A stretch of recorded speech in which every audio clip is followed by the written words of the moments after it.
Hi, welcome back to my channel. இந்த பதிவு யாருக்குன்னு தான் யோசிக்கிறீங்க? இதோ சோகமாக இருக்க பாருங்க, என்னோட பிள்ளைங்க, அதுங்களுக்காக தான். ஹே, உனக்கு தான். என்ன, ஏன் சோகமாக இருக்க?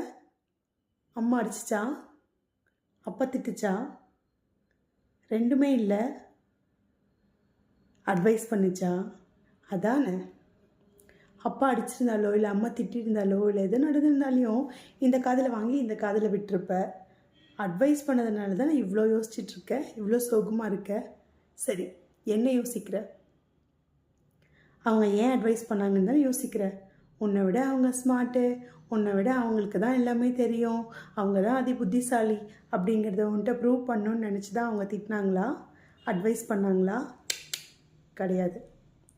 அவங்க வாழ்க்கையில் அவங்க நிறைய மிஸ்டேக்ஸ் பண்ணியிருப்பாங்க, நிறைய மிஸ்டேக்ஸ் பண்ணியிருப்பாங்க. நீ பண்ணிகிட்டு இருக்கல இப்போ மிஸ்டேக்ஸ், உன்னை விட அதிக மிஸ்டேக்ஸ் யார் பண்ணியிருப்பாங்க அப்படின்னா அது உன்னுடைய அப்பாவும் அம்மாவும் கண்டிப்பாக பண்ணியிருப்பாங்க.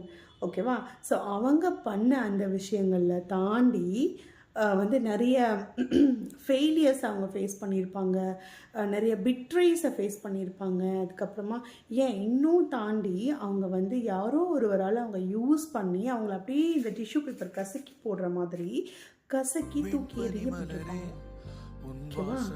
ஸோ இதெல்லாம் இருக்கும்போது இந்த ஒரு கஷ்டம், இந்த ஒரு பெயின், இந்த ஒரு ஸ்ட்ரகிளு தன்னோட பிள்ளைக்கு வந்துடக்கூடாது அப்படிங்கிறதுக்காக தான் நீ இப்போ ஒரு சின்ன மிஸ்டேக்ஸ் பண்ணல, அந்த சின்ன மிஸ்டேக்கு உன்னை அப்பாவும் அம்மாவும் கொஞ்சம் லைட்டாக கண்டிச்சிருப்பாங்க அண்ட் அட்வைஸாக பொழிஞ்சிருப்பாங்க.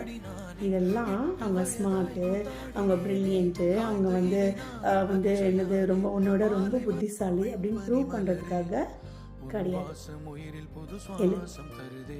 போய் ஃப்ரெஷ்அப் ஆகிட்டு ஒரு சாரி சொல்லிட்டு அடுத்த வேலையை பாரு. பிடிச்சிருந்தா லைக் பண்ணுங்க.